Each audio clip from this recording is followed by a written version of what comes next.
ৰাজ্য চৰকাৰৰ কৰ্মচাৰীসকলৰ বাবে জনাব বিচাৰিছোঁ পুনৰ তিনিটাকৈ গুৰুত্বপূৰ্ণ খবৰ। শেহতীয়াভাৱে ৰাজ্য চৰকাৰৰ বিভিন্ন বিভাগৰ অধীনত কৰ্মৰত নিয়মীয়া ঠিকাভিত্তিক কৰ্মচাৰী, পেঞ্চনাৰ, শিক্ষক সকলোৰে বাবে পুনৰ কেইবাটাও গুৰুত্বপূৰ্ণ খবৰ আহিছে। সবিশেষ আপোনালোকক জনাব বিচাৰিছোঁ। ভিডিঅ'টো প্ৰথমৰ পৰা শেষলৈকে চাই থাকিব। জনাব বিচাৰিছোঁ আজিৰ প্ৰথমটো গুৰুত্বপূৰ্ণ খবৰ। কৰ্মচাৰীসকলৰ DA সন্দৰ্ভত গুৰুত্বপূৰ্ণ খবৰ আহিছে। এইবাৰ কৰ্মচাৰীসকলৰ DA ঘোষণা কৰাত যথেষ্ট পলম হৈছে। DA ঘোষণা কৰাত কিয় পলম হৈছে? বিত্তমন্ত্ৰী নিৰ্মলা সীতাৰমণলৈ লিখিছে পত্ৰ। কেন্দ্ৰীয় চৰকাৰৰ কৰ্মচাৰী সন্মিলনৰ সাধাৰণ সম্পাদক SB যাদৱে কেন্দ্ৰীয় বিত্তমন্ত্ৰী নিৰ্মলা সীতাৰমণলৈ পত্ৰ প্ৰেৰণ কৰি তেওঁৰ ব্যক্তিগত হস্তক্ষেপৰ দাবী জনাইছে। অৰ্থাৎ অতি শীঘ্ৰে কৰ্মচাৰীসকলৰ DA ঘোষণা কৰিবৰ বাবে দাবী জনাইছে। এইবাৰ জনাব বিচাৰিছোঁ কৰ্মচাৰীসকলৰ বাবে আন এটা গুৰুত্বপূৰ্ণ খবৰ। শেহতীয়াভাৱে government of India, ministry of personal, public grievance and pension, department of personal and ট্ৰেইনিঙৰ ফালৰ পৰা এখন অফিচ মেমৰেণ্ডাম প্ৰকাশ কৰিছে।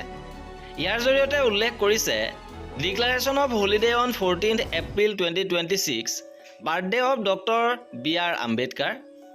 14 এপ্ৰিল B.R. আম্বেদকাৰ জয়ন্তী উপলক্ষে বন্ধ ঘোষণা কৰা হৈছে আৰু ভাৰত চৰকাৰৰ অধীনৰ সকলো মিনিষ্ট্ৰী তথা ডিপাৰ্টমেণ্টলৈ এই নিৰ্দেশনা প্ৰেৰণ কৰা হৈছে। ইপিনে অসম চৰকাৰৰ কৰ্মচাৰীসকলে 14, 15 আৰু 16 এপ্ৰিল বহাগ বিহুৰ উপলক্ষে বন্ধ লাভ কৰিছে। এইবাৰ জনাব বিচাৰিছোঁ কৰ্মচাৰীসকলৰ বাবে আন এটা বৃহৎ সুখবৰ। অষ্টম দৰমহা আয়োগক লৈ আহিছে এই গুৰুত্বপূৰ্ণ খবৰ। অষ্টম দৰমহা আয়োগৰ ফালৰ পৰা দুখনকৈ গুৰুত্বপূৰ্ণ বৈঠকৰ আয়োজন কৰা হৈছে। প্ৰথমখন বৈঠক অনুষ্ঠিত হ'ব দিল্লীত 28, 29 আৰু 30 এপ্ৰিলত আৰু দ্বিতীয়খন হ'ব পুনেত 4 আৰু 5 মে'ত।